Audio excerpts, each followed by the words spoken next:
No hay 1.000 millones de personas, nuestra patria a un buen sistema. Agosto. 24 de agosto de 1967. Los sindicatos respaldados por los comunistas en Hong Kong rociaron gasolina sobre Lam Bun y lo quemaron vivo a plena luz del día. Lam era un locutor de radio y criticaba los disturbios que causaban los comunistas. Estos disturbios mataron a 51 personas y dejaron heridas a 848, pero esto no resultó bien para los comunistas con el tiempo. Las autoridades británicas respondieron con una jugada fría. Obligaron a los grupos comunistas a registrarse, lo que llevó a todos a la clandestinidad. Todos se registraron, excepto uno. Ese mismo grupo hoy ha destruido la democracia en Hong Kong y sus dos leyes están obligando a la ciudad a obedecer sus órdenes. Extraoficialmente lo llaman el asesino de la democracia. Oficialmente es el Partido Comunista Chino, PCC. Ahora, el PCC.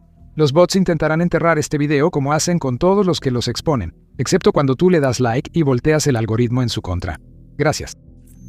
Por más de medio siglo, Hong Kong bajo dominio británico fue refugio para chinos que huían del comunismo, aunque temían que la colectivización los alcanzara. Tan solo entre 1952 y 1965 al menos, 1.5 millones de personas buscaron refugio en Hong Kong para escapar del partido. Pero incluso durante la época colonial, los comunistas nunca estuvieron realmente lejos de Hong Kong. Los simpatizantes comunistas jugaron un papel en las 1922 y 1925. Estas huelgas son algo que la historia recuerda, pero algunos momentos no solo se registran, sino que quedan grabados en la memoria con sangre, como el de 1967.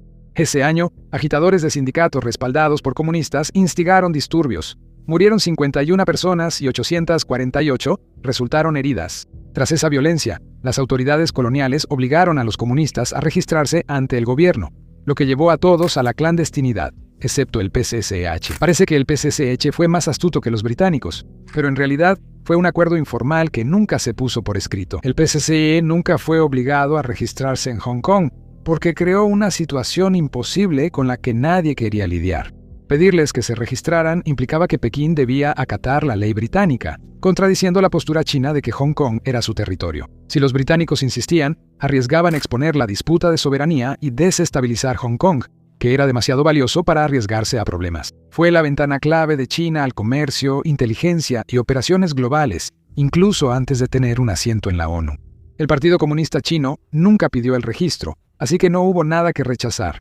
Presionar el tema habría sacado la cuestión de soberanía y desestabilizado todo. A diferencia de los pequeños grupos comunistas prohibidos tras los disturbios de 1967, el Partido Comunista Chino actuaba en secreto mediante frentes como Xinhua y el Banco de China, sin exponerse directamente. Gran Bretaña y China se beneficiaron al ignorar el problema. Gran Bretaña mantenía Hong Kong estable y rentable, y China su posición estratégica. Y, como señaló un observador, ambas partes estaban contentas de mantener todo cubierto con un velo, hasta la entrega en 1997, pero esa entrega vino con una condición. China prometió un país, dos sistemas, otorgándole a la ciudad sus propias leyes y tribunales, y China cumplió su palabra. Hong Kong tenía su propio consejo local, llamado LegCo. Algunos miembros eran elegidos por ciudadanos, pero otros representaban sectores laborales y grupos profesionales. ¿Era justo? No realmente. Estos representantes laborales eran mayormente pro-Pekín, pero el sector pro-democracia seguía teniendo voz mediante elecciones directas, que usaron para presionar al gobierno. En teoría, Hong Kong era una democracia en toda regla, pero Pekín siempre tenía el control. Parece injusto, pero ese pequeño espacio democrático aún existía y se usaba para luchar contra el Partido Comunista Chino. Al menos hasta 2019. En 2019, el Partido Comunista Chino intentó aprobar una ley para enviar a personas de Hong Kong a China continental y juzgarlas ahí.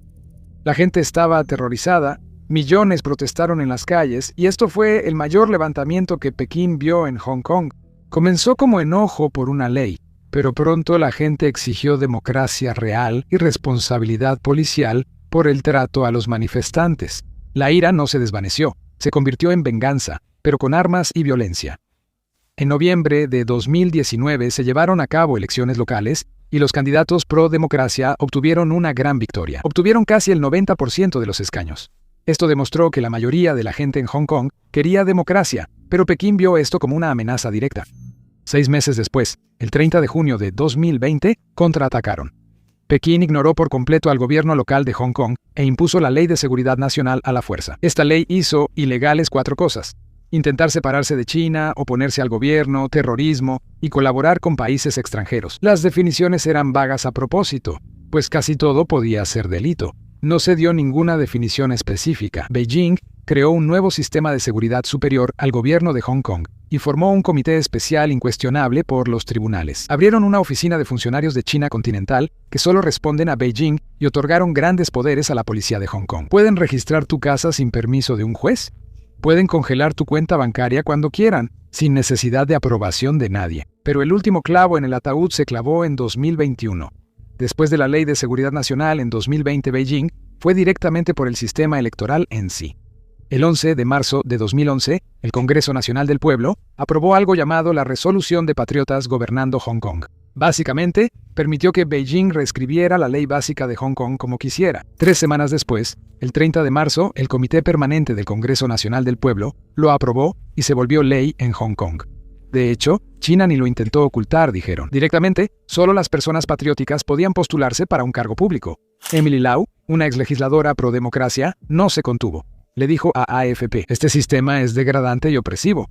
Ella pensó que causaría más disturbios en las calles. Las figuras de la oposición sabían exactamente lo que estaba pasando. Pekín los estaba excluyendo completamente del Parlamento. Déjame explicarte cómo funciona realmente este nuevo sistema. Tomaron el comité electoral y lo expandieron de 1.200 miembros a 1.500. Este comité está lleno de personas pro-Pekín. Antes solo elegía al jefe ejecutivo de Hong Kong. Ahora vigilan más a cada candidato. Para postularte al Parlamento, unirte al comité electoral o ser jefe ejecutivo, primero necesitas aprobación del comité de selección. Si piensan que eres crítico con Pekín, te excluyen. Así de simple. Las leyes de seguridad nacional 2020 y artículo 23 de 2024 dieron a Pekín poder para silenciar a opositores. Pero si ves lo que pasó con el Parlamento, LegCo pasó de 70 escaños a 90. ¿Suena bien, verdad? Pues no. Los escaños elegidos directamente, los que vota la gente común, bajaron de 35 a 20, lo redujeron casi a la mitad. Entonces, ¿de dónde salen esos otros 70 escaños? 40 los elige el comité electoral, ya sabes, el que apoya a Pekín. Otros 30 vienen de circunscripciones funcionales, empresarios, banqueros, organizaciones comerciales y, históricamente, estos grupos han apoyado a Pekín. Básicamente, más escaños pero menos opciones. Mientras todo esto sucedía, los simpatizantes pro-Pekín organizaron una fiesta. Por otro lado, el grupo pro-democracia sabía que su futuro político había sido aplastado, aunque los votantes los apoyaban. Recuerda, esto no surgió de la nada. Las grandes protestas de 2019, algunas violentas, llevaron a que los candidatos pro-democracia ganaran en las elecciones de los consejos distritales ese año. El Gran Pekín vio eso y decidió apretar aún más. Primero, la Ley de Seguridad Nacional, que básicamente despojó a Hong Kong de su independencia y facilitó mucho castigar a los manifestantes. Docenas fueron arrestados. En noviembre de 2022, varios legisladores fueron expulsados por ser considerados amenazas a la seguridad nacional. Casi todos los legisladores pro-democracia de Hong Kong renunciaron en protesta. El objetivo del Partido Comunista Chino quedó completamente claro. Pekín está tomando el control de todo, de arriba a abajo. Están exigiendo lealtad total y la democracia la están desmantelando poco a poco. Después de remodelar todo el sistema electoral, China celebró nuevas elecciones en diciembre de 2025 y fue un desastre. El gobierno sabía que tenía un problema. Esta fue la segunda elección del LegCo, sin ningún candidato de oposición pro-democracia, después de esa reforma de 2021, así que hicieron todo lo posible para que la gente saliera a votar. Carteles electorales en centros de transporte y autobuses y tranvías con anuncios de campaña circulando por la ciudad. Ampliaron el horario de votación de 14 a 16 horas y pusieron casillas cerca de la frontera para quienes venían de China continental a Hong Kong el día de las elecciones. Incluso intentaron sobornar a la gente para que votara. Si emitías tu voto, recibías una tarjeta de agradecimiento. Esa tarjeta te daba descuentos en compras, entradas a sorteos y bebidas gratis en tiendas y restaurantes. El gobierno movilizó a empleados públicos y pidió a las cámaras empresariales motivar a las empresas para que sus empleados votaran. Un día antes de las elecciones, hubo eventos de diversión electoral en la ciudad, como galas, carnavales y puertas abiertas en oficinas gubernamentales. Entre la propaganda del Partido Comunista Chino, un evento en noviembre sacudió al mundo. La elección fue poco más de una semana después de uno de los incendios más mortales en Hong Kong. El 26 de noviembre, 7 edificios y complejos habitacionales de gran altura se incendiaron. Al menos 159 personas murieron y miles quedaron sin hogar. Los residentes de Hong Kong lamentaron la tragedia, Buscaron entenderla y exigieron una investigación independiente y rendición de cuentas de los funcionarios. El gobierno realizó difamaciones e intimidaciones. Un estudiante universitario, Miles Kwan, repartió volantes solicitando una investigación independiente y la policía lo detuvo. Promovió una petición en línea con 4 demandas para las víctimas, apoyo y rendición de cuentas, lo que bastó para su arresto. Abogados, trabajadores sociales y expertos en políticas organizaron una rueda de prensa sobre el incendio. Pero la policía citó al organizador y se canceló todo. Un funcionario de Seguridad Nacional inspeccionó el complejo incendiado y después un periódico oficialista publicó algo escalofriante. Afirmaron que alborotadores vestidos de negro, refiriéndose a manifestantes y simpatizantes pro-democracia de 2019, intentaban secuestrar los esfuerzos de ayuda. Con fines antigubernamentales, advirtió la rama de Seguridad Nacional de Pekín. No utilicen el desastre para causar caos en Hong Kong. El jefe ejecutivo John Lee fue claro.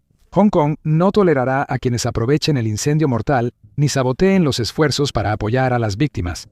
3 personas han sido arrestadas por presunta sedición desde el incendio. El gobierno de Hong Kong advirtió sobre fuerzas extranjeras, incluidas organizaciones mediáticas anti-China, que siembran discordia y hacen ataques y comentarios calumniosos. Las víctimas del incendio fueron incluidas en la campaña para incentivar el voto. Los trabajadores sociales que las asistían también las ayudarán a ubicar sus casillas y a organizar transporte gratuito. Victoria Hui, profesora asociada de Ciencias Políticas en la Universidad de Notre Dame, lo notó de inmediato y lo mencionó. Las autoridades podrían estar usando esto como una forma de vigilar a los residentes en caso de que empiecen a organizar oposición al gobierno por la manera en que se manejó el incendio. Están intentando matar 2 pájaros de un tiro, dice ella. Tras el incendio, el gobierno emitió advertencias contra difundir disidencia. El mensaje fue claro incluso en la tragedia. No critiquen al gobierno después de todo ese esfuerzo, todos esos incentivos, toda esa presión. La participación fue de solo 31.9%. Apenas un poco más alta que el 30.2% de 2021. El número real de votantes bajó de 1.35 millones en 2021 a 1.32 millones. Pero si lo comparas con 2026, un impresionante 58.3% de las personas votaron. O las elecciones del Consejo Distrital de 2019, que tuvieron una participación récord del 71.2%, casi 3 millones de votantes, se presentaron para apoyar al movimiento pro-democracia. La baja participación dio un mensaje. La gente no aceptaba lo que Pekín ofrecía. En octubre, varios políticos pro-Pekín anunciaron que no buscarían la reelección. ¿Quién los reemplazará? ¿Candidatos jóvenes con fuertes lazos políticos y financieros con China continental? Así lo indicó John Burns, profesor emérito de política en la Universidad de Hong Kong. Pekín no solo controlaba el sistema, también sustituía a la vieja guardia por personas más leales al continente. Las elecciones favorecieron a los candidatos pro-establishment, pero lo relevante fue la baja participación en las casillas. La propaganda fallaba, sobre todo tras el incendio.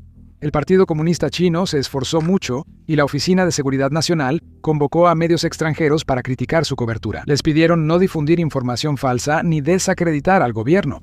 Era la primera vez que medios extranjeros eran reunidos para enfrentar críticas por cubrir un evento. Para dar contexto, Hong Kong ahora ocupa el puesto 140 de 180 países en el Índice Mundial de Libertad de Prensa, elaborado por Reporteros Sin Fronteras. Las autoridades intentaban contener la indignación pública por el incendio. Las investigaciones mostraron que la mala supervisión y materiales deficientes en la renovación causaron la propagación del incendio. Pero en lugar de abordar estos errores, fueron tras cualquiera que hiciera preguntas. Este método no es nuevo para Pekín. Parte de la idea de que reuniones tras tragedias pueden generar acción colectiva, y con razón se preocupan. Las protestas por la democracia en la plaza de Tiananmen iniciaron con un duelo público, pero cuando todo parecía perdido, la gente aún miraba a un hombre que se interponía entre la democracia de Hong Kong y el cuchillo del Partido Comunista Chino. A este vengador lo llaman Jimmy Lai. Llegó a Hong Kong como refugiado de 12 años desde China continental. Era un polizón sin dinero, pero se volvió multimillonario hecho a sí mismo. Fundó Apple Daily, un periódico prodemocrático famoso por sus críticas al Partido Comunista Chino. Aunque sus críticos lo llamaban sensacionalista, millones lo leían. La participación de Lai en causas democráticas inició tras las protestas de la plaza de Tiananmen en 1989. Con sus periódicos, respaldó a millones en Hong Kong que marcharon por la democracia.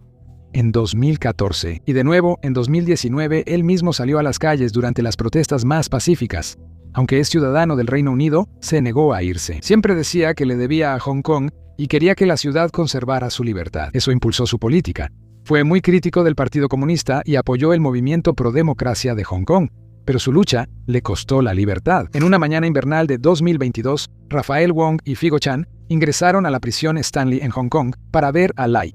Sí, lo escuchaste bien. Fueron arrestados con décadas de diferencia. Lai en sus 70s y Wang y Chan unos 40 años más jóvenes. Todos habían sido parte de las turbulentas protestas de 2019, cuando cientos de miles exigieron democracia. Todos habían soñado con un Hong Kong diferente. Jimmy Lai ha estado en la cárcel desde 2020. El 15 de diciembre de 2025, 3 jueces de seguridad nacional declararon a Jimmy Lai culpable de colusión con fuerzas extranjeras y sedición. El hombre de 78 años no se sorprendió al escuchar el veredicto.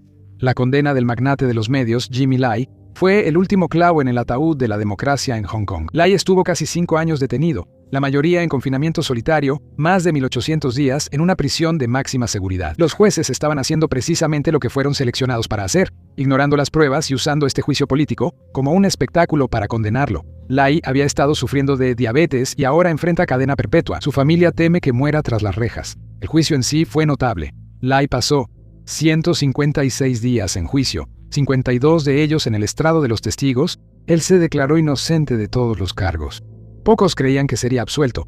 Los juicios por seguridad nacional tienen una tasa de condena de más del 95% en Hong Kong. Durante todo su juicio, los fiscales acusaron a Lai de usar Apple Daily para pedir sanciones contra China.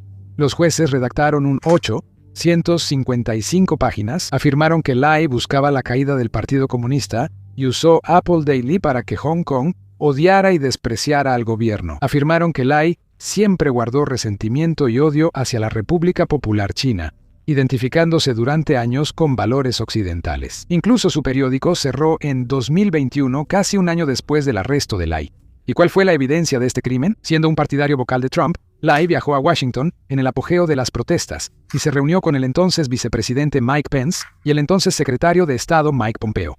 Intentó reunirse con el propio Trump. Los jueces usaron estas reuniones, realizadas incluso antes de promulgar la ley de seguridad, como prueba de sedición y colusión con fuerzas extranjeras. Citaron sus mensajes de WhatsApp con activistas pro-democracia y líderes de Apple Daily, además de un artículo de opinión del New York Times. Él escribió en mayo de 2022, donde sugirió castigar a China por su represión, revocando las visas estudiantiles para los hijos de funcionarios del gobierno en 2022. Ya fue sentenciado a 5 años y 9 meses de prisión por cargos de fraude no relacionados. Se espera que China continental pida a Hong Kong aplicar todo el peso de la ley como advertencia para quienes defiendan la democracia. Pero el veredicto provocó la condena de simpatizantes y líderes extranjeros en todo el mundo, incluido el presidente de Estados Unidos, Donald Trump, quien alguna vez prometió sacarlo de ahí. Las autoridades en Hong Kong esperan que el mundo olvide pronto, pero Lai seguirá siendo símbolo de la transformación de la ciudad. Sus simpatizantes lo verán ahora como mártir por sus convicciones. Lai es la víctima más prominente, pero está lejos de ser el único. Desde que China promulgó su ley de seguridad nacional en 2020, Beijing la ha usado como un mazo para diezmar el movimiento pro-democracia de la ciudad. Las condenas de Jimmy Lai evidencian el cambio en los tribunales de Hong Kong. Antes, el Poder Judicial era independiente, lo que daba credibilidad internacional a la ciudad. La Ley de Seguridad Nacional ha destruido todo eso.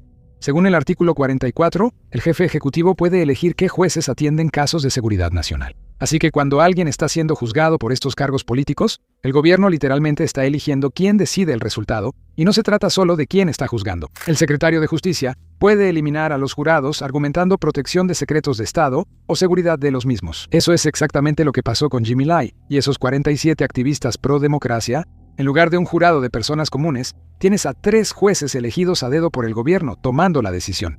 El sistema de fianzas también se ha puesto de cabeza. Debes convencer al tribunal de que no pondrás en riesgo la seguridad nacional, algo casi imposible de probar. Por eso muchos activistas llevan años en la cárcel antes de sus juicios.